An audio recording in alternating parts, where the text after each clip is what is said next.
Bulletin का बाकायदा आगाज करते हैं। आगाज में सबसे पहले बात करेंगे निगरान वज़ीर आला सिंध की ज़ेर सदारत एपेक्स कमेटी का 28वां इजलास। कोर्ट कमांडर कराची और डीजी रेंजर्स सिंध, सूबाई वुज़रा, चीफ सेक्रेटरी, सेक्रेटरी दाखिला, आईजी पुलिस और दीगर शरीक हुए। आईजी सिंध की शुरा को अमन व अमान से मुतल्लिक ब्रीफिंग। कराची के कच्चे से 42 मगवी बाजियाब करवाए गए। वज़ीर आला सिंध का कहना है कि चंद डाकू हमारी फोर्सेस के काबू में क्यों नहीं आ रहे। आपको बताएं कि वज़ीर आला सिंध ने कच्चे में ऑपरेशन की हिकमत अमली की मंजूरी भी दे दी है। अपने मजीद बात करेंगे, शुएब मुख्तार हमारे साथ मौजूद हैं। शुएब, अपडेट कीजिएगा। जी बिल्कुल, निगरान वज़ीर आला सिंध जस्टिस रिटायर्ड मकबूल बाकिर की ज़ेर सदारत एपेक्स कमेटी का 28वां इजलास हुआ है। इस इजलास में सूबाई वुज़रा, brigadier retired Haris Nawaz, Umar Soomro, corps commander Karachi, lieutenant general Babar Iftikhar, chief secretary doctor Fakhar Alam, advocate Hasan Akbar, DG Rangers major general Azhar Waqas, वजीर आला के प्रिंसिपल सेक्रेटरी हसन नकवी व दीगर जो है शरीक थे। आईजी पुलिस की जानिब से इजलास को अमन व अमान से मुतालिक जो है तफसीली ब्रीफिंग दी गई है और इजलास में शरीक तमाम तर अफराद को जो है वो बताया गया है कि रवां साल अगवा बराए तावान के 220 वाकयात जो है रिपोर्ट हुए हैं। गुज़िश्ता साल 81 केसेस रिपोर्ट हुए थे। 220 अगवा बराए तावान के केसेस में 128 केसेस लड़काना से आए हैं, जबकि 46 केसेस जो है वो सक्कर से आए हैं। 42 कराची से, 3 हैदराबाद से और 1 केस जो है वो शहीद बेनजीराबाद से जो है वो सामने आया है। कराची के 42 मगवी जो है वो बाजियाब कराए गए हैं, जबकि 3 हैदराबाद से बाजियाब हुए हैं। सक्खर से 46 मगवियों में से 41 जो है वो बाजियाब हुए हैं। इजलास को बताया गया है कि तकरीबन 60 डाकू हैं जिनका ताल्लुक जो है कबायली इलाकों से है, जिस पर वज़ीर आला सिंध की जानिब से जो है काफ़ी बरहमी का भी इजहार किया गया है और उनका कहना है कि ये चंद डाकू जो है वो हमारी फोर्सेस के काबू में क्यों नहीं आ रहे हैं। ये डाकुओं को हर सूरत जो है वो जहन्नम रसीद होना चाहिए। उनके जानिब से ये कहा गया है कि घोटकी कश्मोर पुल पर जो है वो काम जो है इन डाकुओं के बायस जो है वो रुक गया है। वज़ीर आला सिंध की जानिब से पुलिस और रेंजर्स को हिदायत भी दी गई हैं कि घोटकी कश्मोर पुल पर जो है वो अपनी निगरानी में जो है वो काम जो है वो शुरू कराएं। एपेक्स कमेटी के इजलास में एक्शन प्लान से मुतालिक भी जो है वो तफसीली ब्रीफिंग दी गई है। पुलिस के साथ जो है रेंजर्स को भी ऑपरेशन के लिए लगाए जाने से मुतालिक जो है वो ब्रीफिंग दी गई है और इजलास को ये बताया गया है कि असलहे की स्मगलिंग के खिलाफ क्रैकडाउन शुरू किया गया है, जबकि मिलिट्री ग्रेड के असलहे की बड़ी खेप घोटकी से जो है वो पकड़ी गई है।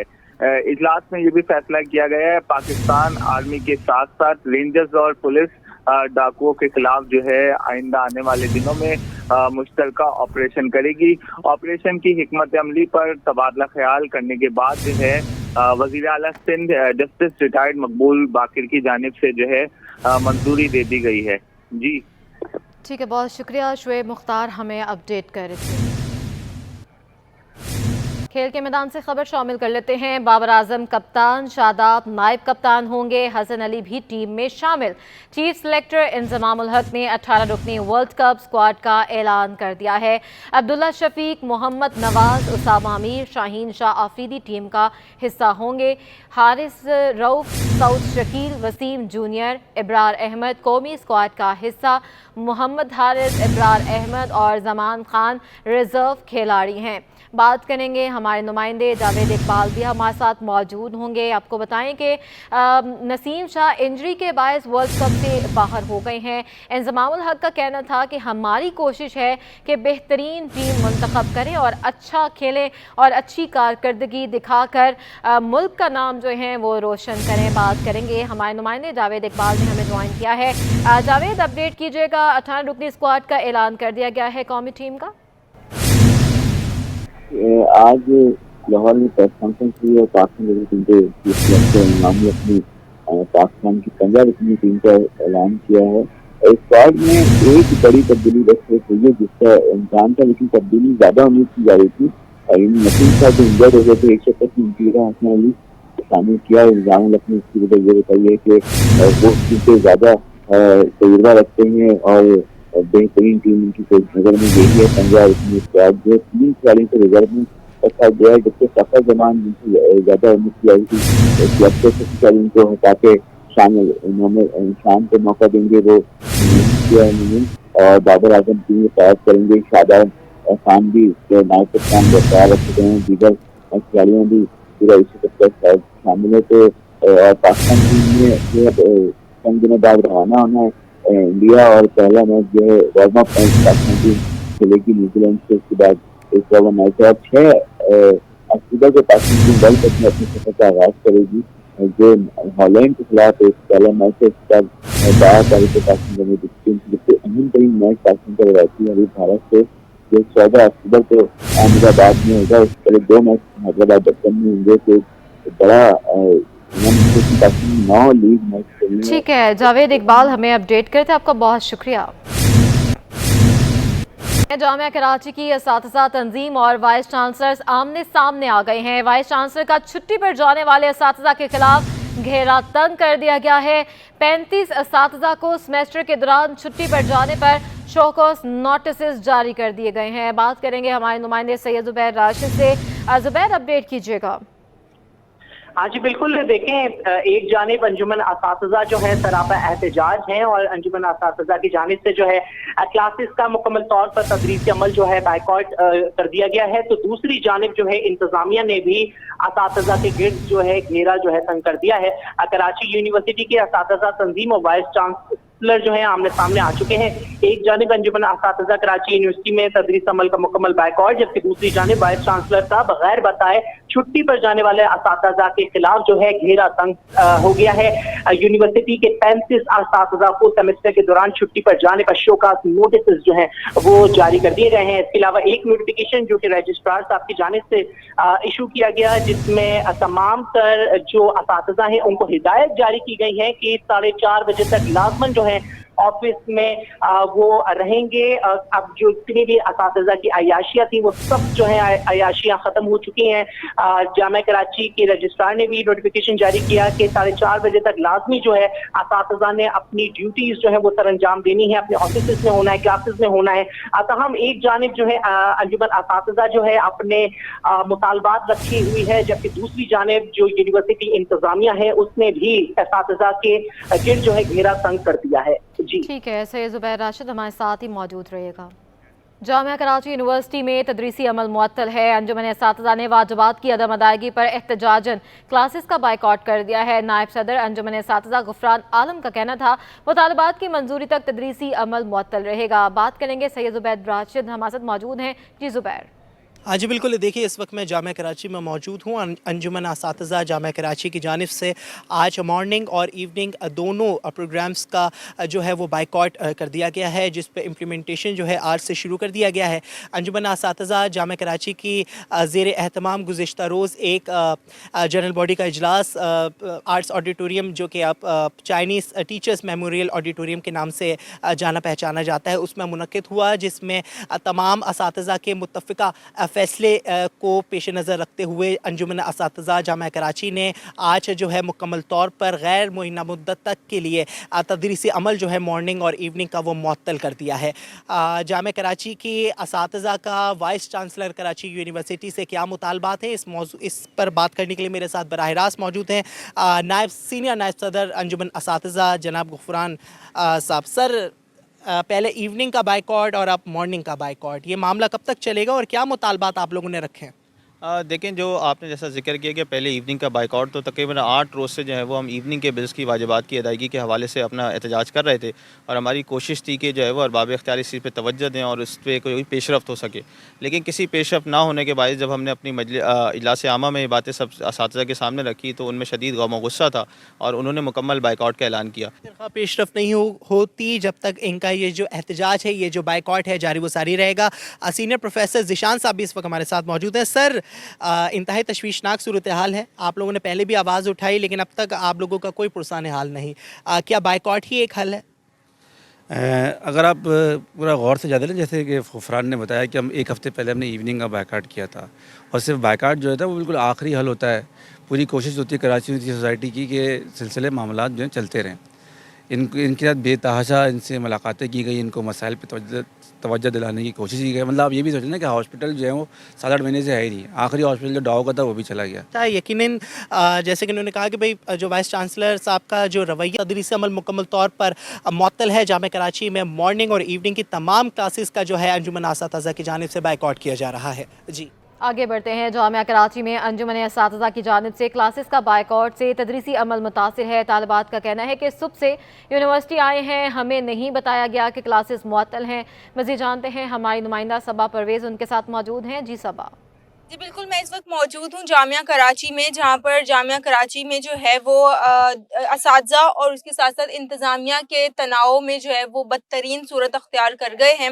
अंजुमन असातिज़ा ने जो है वो गुज़िश्ता रोज़ जो है वो इवनिंग क्लासेस, इवनिंग प्रोग्राम का बाइकआउट किया था, लेकिन अब जो है वो उन्होंने मॉर्निंग क्लासेस का भी बाइकआउट कर दिया है। इस हवाले से तुलबा की तदरीसी अमल किस तरह से जो है वो मुतासिर हो रहा है, उनसे जानते हैं। मेरे से इस वक्त मौजूद भी हैं तालिब इल्म। मुझे बताइएगा कि ये जो पहले जो है वो इवनिंग क्लासेस का बाइकआउट किया गया, अब जो है वो मॉर्निंग क्लासेस का बाइकआउट कर रहे हैं, तो इस हवाले से आप एज अ स्टूडेंट क्या समझती हैं कि ये सही है, गलत है, और इस तरह से आप लोगों की तालीम कैसे कितनी अफेक्ट हो रही है?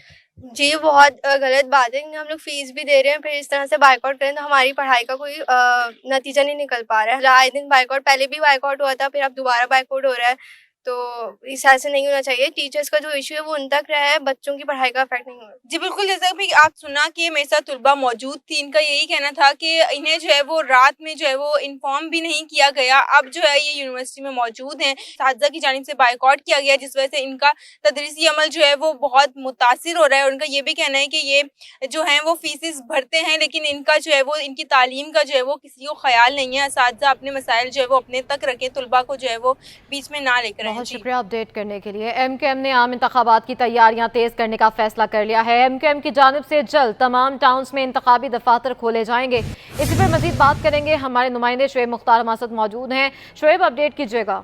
जी बिल्कुल, MKM पाकिस्तान ने आम इंतखाबात की तैयारियां तेज करने का फैसला कर लिया है। MKM की जानिब से जल्द तमाम टाउन्स में जो है इंतखाबी दफातर खोले जाएंगे। आम इंतखाबात में हिस्सा लेने वाले उम्मीदवारों की दरखास्तें मौसूल होना जो है वो MKM को शुरू हो गई हैं। मौसूल होने वाली दरखास्तों को जो है अरकान राब्ता कमेटी की मुशावरत से शॉर्ट लिस्ट किया जाएगा। राब्ता कमेटी की मंजूरी के बाद जो है शॉर्ट लिस्ट किए गए उम्मीदवारों के इंटरव्यूज किए जाएंगे और इन्हें पार्टी का टिकट जो है वो दिया जाएगा। गुज़िश्ता दिनों जो है MKM की जानिब से आम इंतखाबात में हिस्सा लेने वाले उम्मीदवारों के लिए दरखास्त फॉर्म भी जो है मुतारिफ करवाए गए हैं, जो MKM की वेबसाइट पर भी जो है मौजूद हैं। आम इंतखाबात से कभी जो है अवामी रास्ते बेहतर बनाने के लिए MKM की जानिब से 1 अक्टूबर से जलसे भी जो है वो शुरू किए जाएंगे। पहला जलसा जो है MKM की जानिब से मलीर में किया जाएगा। बाद-ए-नज़र शहर के मुख्तलिफ टाउन्स में जो है वो जलसे किए जाएंगे, जबकि तंजीमी ढांचे को मुनज़्ज़म करने के लिए आइंदा आने वाले दिनों में पार्टी में मेंबर साजी मुहिम का भी बाकायदा तौर पर आगाज किया जाएगा। ठीक है, बहुत शुक्रिया। दूसरी जानिब कराची वाले पानी को तरस गए। क्यूमाबाद सेक्टर C के मकीन 4 साल से पानी की किल्लत के बायस शदीद मुश्किलात में मुब्तला है। मजीद बताएंगी हमारी नुमाइंदा आइमा खान। शहर कायद में पानी का बहरान जो है वो संगीन सूरत हाल इख्तियार कर गया है। पानी की किल्लत के बायस जो है वो शहरियों को शदीद मुश्किलात का सामना करना पड़ रहा है। क्यूमाबाद C एरिया का इलाका है, यहाँ पे भी जो है वो 4 साल से पानी की किल्लत का इलाका मकीनों को सामना करना पड़ रहा है। मेरे कैमरामैन वकास आपको दिखाएं तो इस वक्त भी जो है लोग यहाँ पे फिल्टर का पानी जो है वो खरीद के घरों तक लेके जा रहे हैं। इस हवाले से बात करने के लिए यहाँ के इलाका मकीन भी हमारे साथ मौजूद है। सर बताइएगा, कैसे गुजारा करते हैं? पानी नहीं आता, इतनी महंगाई है, तो पानी कैसे खरीदते हैं? ऐसे ही लेके जाते हैं जैसे लोग लेके जाते हैं। मेरी बहन अभी इधर होता कोई भी नहीं होता, पानी आता कोई नहीं है, खरीदना लाजमी होता है, पीना भी होता है। जी बिल्कुल, इलाका मकीन है, इनका यही कहना है कि 60 रुपए की एक बोतल लेते हैं और साथ ही साथ जो है वो दिन में 7-8 जो है वो बोतल्स का इस्तेमाल हो जाता है। पानी इस्तेमाल करने के लिए ये यूज करते हैं। तो मजीद इलाका मकीन हमारे साथ मौजूद है। सर आप बताइएगा, कैसे गुजारा कर रहे हैं? पानी नहीं आ रहा, कब से सूरत हाल है? ये तकरीबन हमारे इलाके में 4 साल से पानी नहीं आ रहा है। और दूसरी बात ये कि 500 रुपये फी घर लिया जाता है यहाँ से जो पंप चलाते हैं, और 15 मिनट 20 मिनट हफ्ते में 5 दिन में 10 दिन में 15 से 20 मिनट पानी आता है, और दूसरी बात ये कि पानी अगर आता है तो गंदा आता है, क्योंकि नदी में लाइन टूटी हुई है, आए दिन कुछ ना कुछ रिपेयरिंग हो रही है, वाटर बोर्ड से मीटिंगें हो रही हैं और इस हवाले से हमारे को पानी नहीं मिलता है। हम लोग बहुत परेशान हैं। सर आप हमें बताइएगा कैसे गुजारा कर रहे हैं, पानी नहीं आता, टैंकर वगैरह खरीदते हैं और फिल्टर का पानी इस्तेमाल करते हैं आप लोग? मेरा वीकली आ रहा है टैंकर, हर वीक में हम टैंकर डाल रहे हैं, टैंकरों पे गुजारा कर रहे हैं। आज 4 से 5 साल हो गए हैं टैंकर डलवा रहे हैं और पीने का पानी जो है हमारा फिल्टर से आ रहा है। जी बिल्कुल, कयूमाबाद सी एरिया के जो है वो इलाका मकीन हमारे साथ मौजूद हैं और आपने सुना इनका ये कहना था कि टैंकर में पानी आता है लेकिन नलों में जो है वो पानी नहीं आता, जिसके बायस जो है इलाका मकीनों को पानी की किल्लत के बायस जो इलाका मकीनों को शदीद अजियत का सामना करना पड़ रहा है। पानी इतनी महंगाई के दौर में पानी भी जो है वो खरीद कर इस्तेमाल कर रहे हैं, जिसके बायस जो है बहुत शुक्रिया अपडेट करने के लिए।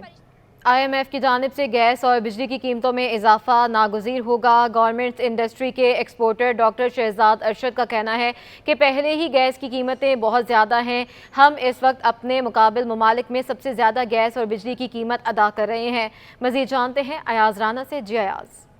जी बिल्कुल, जैसे कि IMF के मुतालबे के ऊपर जो है वो अब SSGC भी जो है वो अपने टैरिफ में जो है उसमें इजाफा कर रही है, जहाँ 40 से 50% का उसमें यकदम एक इजाफा जो है वो मुतवक्के था, बल्कि कहा यह जा रहा है कि उन्होंने कर दिया। इस वक्त इंडस्ट्री से जो गवर्नमेंट इंडस्ट्री से ताल्लुक़ रखते हैं शहजाद साहब से, उनसे जानते हैं। सर आप ये बताइएगा कि अब कहा यह जा रहा है कि SSGC ने जो है वो उसके अंदर टैरिफ में भी जो है IMF के कहने के ऊपर जो है वो टैरिफ जो बढ़ा दिया गया है, क्या कहिएगा कितना मुश्किल हो जाएगा काम करना? समझता हूँ कि ये जो ऑलरेडी यूटिलिटीज़ की प्राइस, जिसमें गैस एक सबसे इम्पोर्टेंट जो है सब्जेक्ट है टेक्सटाइल सेक्टर का, उसकी प्राइस में ऑलरेडी इतना इजाफा हो चुका है जो कि हमारी प्राइस जो है वो हमारे रीजनल कॉम्पिटिटर से हम आगे निकल चुके हैं। मगर अगर मज़ीद इजाफा करेंगे तो फिर मैं समझता हूँ कि कोई सूरत नहीं है कि हम अपनी एक्सपोर्ट्स को बढ़ा सकें। इलेक्ट्रिसिटी की प्राइस हमारी जहाँ जा चुकी है, गैस की प्राइस हमारी जहाँ जा चुकी है, इस वक्त हम पूरे रीजन में, पूरे साउथ ईस्ट एशिया में हम सबसे महंगे हैं। आज बांग्लादेश की एक्सपोर्ट आप देख लें, $50 बिलियन से ज़्यादा ऊपर जा चुकी है, जबकि गैस वो खुद उसके पास नहीं है, गैस इंपोर्ट करता है।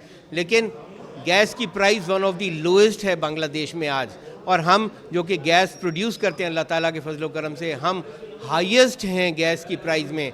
अगर हुकूमत वक्त ने इस वक्त इस तरफ तवज्जो नहीं दी तो मैं समझता हूँ कि इसमें कोई दो राय नहीं है कि जिस तरह से कि ऑलरेडी हमारी मेजर टेक्सटाइल मिल्स बंद हो चुकी हैं, जो रह गई हैं चंद एक बड़े यूनिट्स रह गए हैं, वो भी वक्त के साथ साथ उनकी प्रोडक्शन भी गिरती चली जा रही है और मज़ीद गिर जाएगी और मज़ीद अनएम्प्लॉयमेंट हो जाएगी। जैसा कि विशेष साहब ने हमने ये बताया है कि इस वक्त जो है एक्सपोर्ट्स अगर हमें बढ़ानी है तो हमें गैस के टैरिफ को ख़ास कर जो है उसको कंट्रोल करना पड़ेगा और जो हुकूमत वक्त को फौरी तौर पे ऐसे इकदाम लेने पड़ेंगे जिससे मुल्क में जो है ज़र मुबादला मज़ीद आ सके और एक्सपोर्टर्स के लिए उनको रिलीफ देना ही बहुत ज़रूरी है। अब आपको बताएं, कराची में एक बार फिर भत्ताखोरों के मुबैना तौर पर मुतहरिक होने का इंकशाफ सामने आ रहा है। लियारी गैंगवार के नाम पर ताजरों और बिल्डर्स को मुबैना धमकियाँ मिलने लगी हैं। बात करेंगे, हमारे नुमाइंदे मेराज अख्तर हमारे साथ मौजूद हैं। मेराज, अपडेट कीजिएगा इस मामले पर। जी देखिए, बिल्कुल एक तवील अरसे बाद कराची में एक बार फिर भत्ताखोर सरगर्म होने शुरू हुए हैं, जिसका इंकशाफ हुआ है और इंकशाफ किया है बिल्डर्स की जो तंजीम है आबाद के जो कन्वीनर हैं लॉ एंड ऑर्डर कमेटी के, उनसे हमारी बात हुई तो उनका ये कहना था कि गार्डन ईस्ट का इलाका है, सुलझा बाजार का इलाका है, इसके अलावा ओल्ड सिटी एरियाज के इलाके हैं और साथ साथ KD स्कीम 33 का भी इलाका है, जहाँ पर बिल्डर्स को और मुख्तलिफ ताजिरों को भत्ते की पर्चियाँ दोबारा से मिलना शुरू हुई हैं और थ्रेड्स मिलना शुरू हुई हैं और कई मुकामात पर हवाई फायरिंग और खौफजदा करने के वाक़यात भी पेश आए हैं, जिस पर बहुत सारे बिल्डर्स ने जो है अपनी तंजीम से रब्ता किया आबाद से और इसके बाद उन्होंने जो है मजबूरी सूरत हाल से पुलिस चीफ को भी आगाह किया है, IG सिंध को भी आगाह किया और मुख्तलिफ जोन्स के जो DIGs हैं उनको भी इस वाक़यात से आगाह किया है कि एक बार फिर भत्ताखोर सरगर्म हो गए हैं और वो जो अभी तक जो भत्ताखोरी के मामला सामने आए हैं उनमें मुबैना तौर पर लियारी गैंगवार की वसीउल्लाह लाखो ग्रुप का नाम सामने लाया जा रहा है, जो कि बैरून मुल्क मुकीम है और बैरून मुल्क से बैठकर जो है नेटवर्क चला रहा है। बहरहाल तमाम दरख्वास्तें और इतलात जो है वो शिकायत पुलिस को पहुंच चुकी हैं और इस हवाले से हमारी स्पेशल इन्वेस्टिगेशन यूनिट के एसएसपी से भी बात हुई है, जुनैद शेख से। तो उनका ये कहना है कि वाकई उनके पास ये शिकायत आई है और इस हवाले से काम किया जा रहा है और जिन नंबरों से थ्रेट कॉल्स आई थी उनका भी डेटा निकलवाया जा रहा है ताकि मुलजिमान को गिरफ्तार किया जा सके। और उनका पुलिस का ये भी कहना है कि ये वो लोग हैं जो लियारी गैंग वॉर के स्लीपर सेल्स हैं, क्योंकि इनके असल कमांडर्स तो इस वक्त मुल्क से बाहर हैं, तो यहाँ जो उनके स्लीपर सेल्स हैं वो ये काम कर रहे हैं। पुलिस का ये कहना है कि जल्दी ये जो लहर आई है बत्ताखोरी की, इस पर काबू पा लिया जाएगा। ठीक है, बहुत शुक्रिया अपडेट करने के लिए। कन्वेनियर लॉ एंड ऑर्डर कमेटी आबाद अवैस थानवी का कहना है कि गुज़िश्ता अदवार में भत्ते का सिलसिला रुक गया था। मजीद वो क्या कहते हैं, आइए सुनते हैं। पुराने इलाके जो ओल्ड एरियाज़ हैं, जिसमें हम लियारी का एरिया है, गार्डन का एरिया है, इन इलाकों में थोड़ा बहुत ज़्यादा स्कीम 33 है, इन इलाकों में थोड़ा बहुत दोबारा ये लोग मुतहर्रिक होना शुरू हुए हैं और लोगों को जो भत्ता माफिया, ज़ाहिर है एक ज़माने में तो आपको मालूम है कि ये बहुत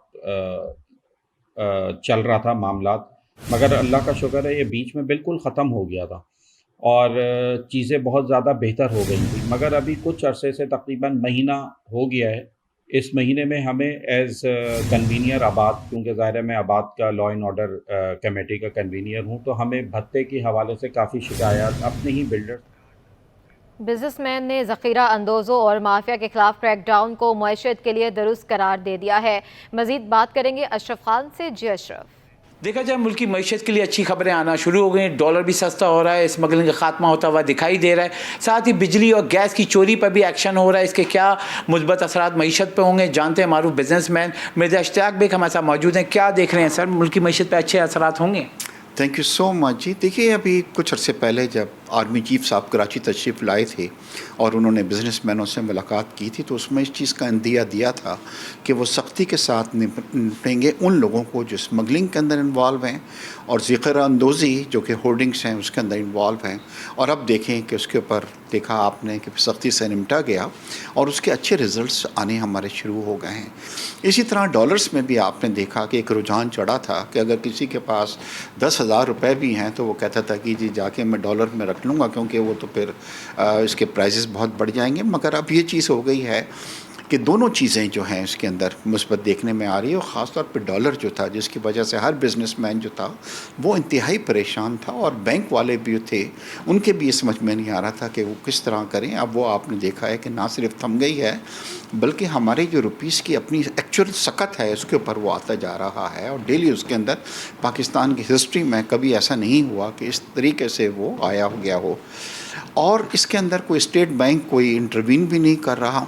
दूसरी तरफ जनाब जिन चीज़ों पे बहुत ज़्यादा दी गई है, बॉर्डर्स के ऊपर बहुत सख्ती कर दी गई है, ख़ास तौर पे अफ़गान बॉर्डर के ऊपर, ईरान बॉर्डर के ऊपर, और वहाँ से जो पेट्रोल वगैरह जो था, केरोसिन ऑयल वगैरह, ये तमाम चीज़ें स्मगल होकर यहाँ पे आ रही थी, अब वो उनका भी तकरीबन ख़ात्मा हो गया है।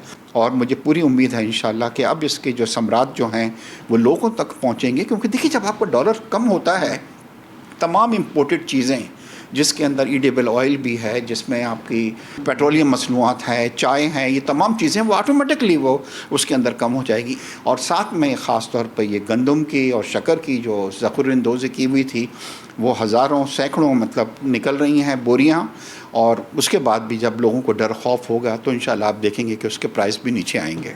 जी, जैसे कि आपने सुना, जो क्रैकडाउन है उसको मुस्बत करार दिया जा रहा है। बिज़नेस कम्युनिटी ने यह भी मुतालबा किया कि क्रैकडाउन जारी रहना चाहिए और जो माफिया है उसके खिलाफ इतना सख्त क्रैकडाउन होना चाहिए कि तमाम माफिया ख़त्म हो जाए, मुल्क बेहतरी की तरफ कामदान हो सके। बहुत शुक्रिया। एक्सपो सेंटर कराची में पाकिस्तान लाइफस्टाइल फर्नीचर एक्सपो सज गई है। अपडेट करेंगे बसीम इफ्तिखार। जिस वक्त मैं एक्सपो सेंटर में मौजूद हूँ और एक्सपो सेंटर में Pakistan life style furniture expo जो है वो सज गई है। मुख्तलिफ जो कंपनीज़ हैं उन्होंने अपने दीदा ज़ेब जो फर्नीचर हैं और जो दीगर मसनूआत हैं वो यहाँ पर शोकेस किए हैं। इस वक्त मेरे साथ ऑर्गेनाइज़र मौजूद हैं हमज़ा रहमान, इनसे जानते हैं हमज़ा कितनी कंपनीज़ ने पार्टिसिपेट किया है और कितने स्टॉल्स यहाँ पर लगाए गए हैं और इस एग्जीबिशन का बुनियादी मकसद क्या है? अस्सलाम वालेकुम जी, जैसा कि आपको पता है कि Pakistan lifestyle furniture expo Pakistan की नंबर 1 फर्नीचर एक्सपो है। तो यहाँ पे एक्सपो सेंटर में हॉल नंबर 4 और 5 में एग्जीबिशन हमने अरेंज की है। जो सी डेट्स हैं वो हैं 22, 23, 24 सितंबर।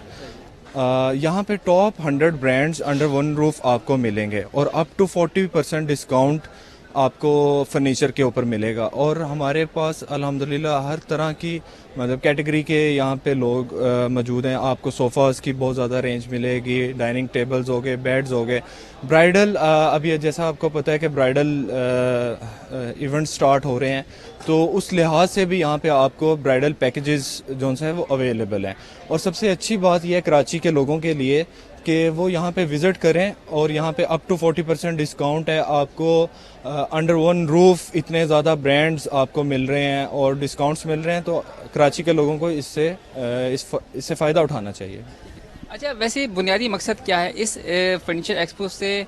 हमारा किस तरीके के जो कंपनीज़ हैं उनको फ़ायदा हो सकता है, और दूसरी चीज़ है कि इकॉनमी के लिए ये एक्सपो जो है वो किस तरीके कितना मददगार साबित हो सकती है?